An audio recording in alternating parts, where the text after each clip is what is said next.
One thing I think we would do well to hold on to going into this century is to be a community searching together, questioning together, listening deeply to what is ours to do and what love requires of us.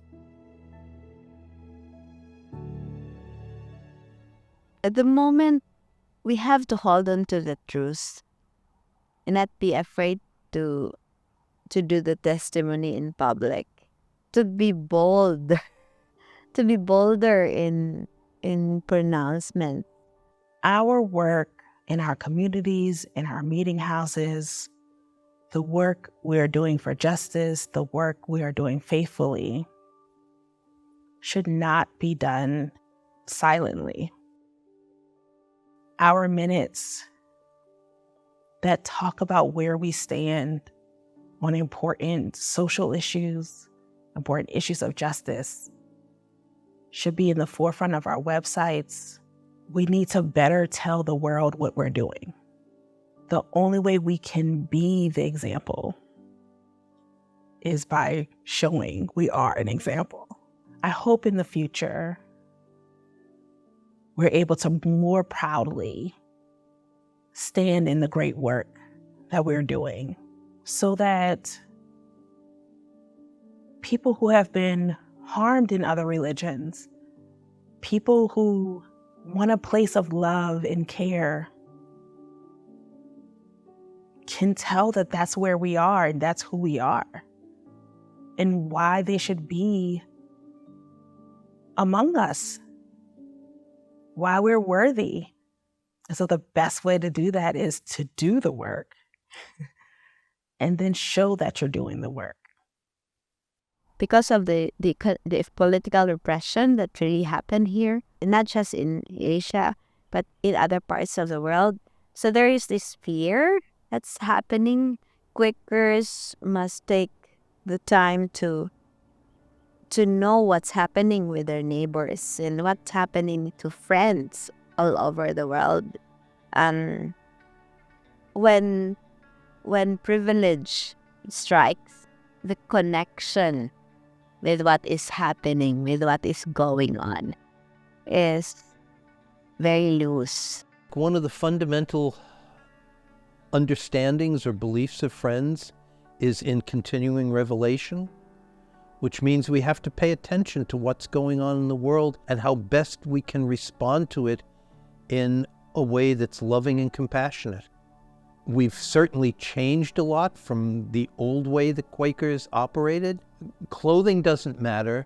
The type of speech that we use, thee and thou pronouns and so forth, we're going to change. But I think what's foundational is that belief that the divine dwells within each of us.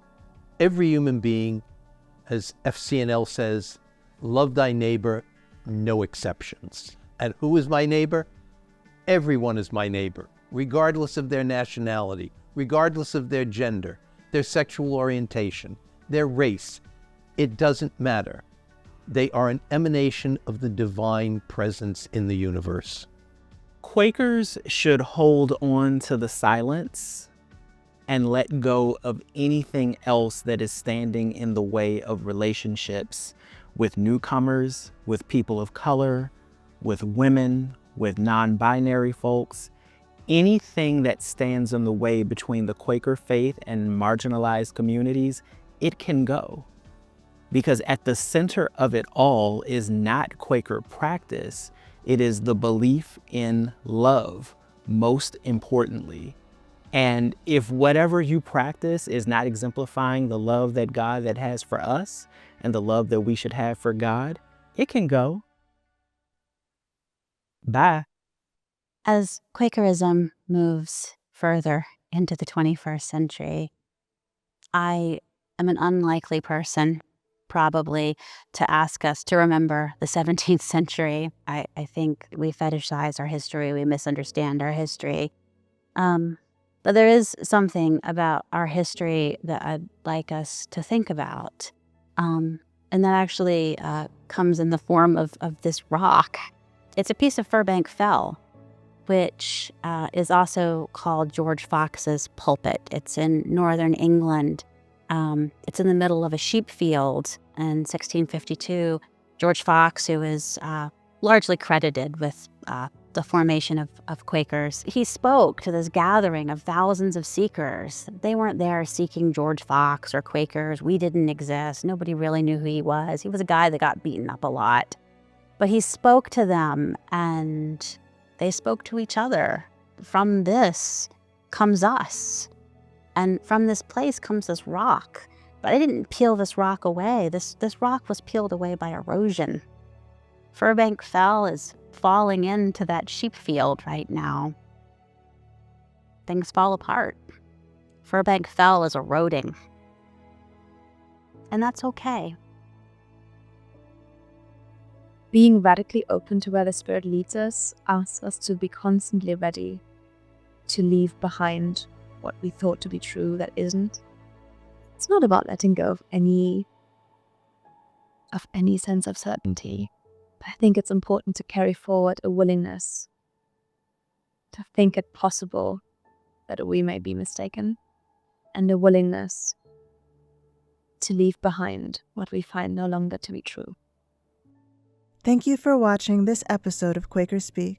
If you like this episode, please leave a comment and a thumbs up so we can reach even more friends. For more videos, click this playlist here. To subscribe to QuakerSpeak, click this here. And to support us, click here. Thank you so much for watching. Happy Friday.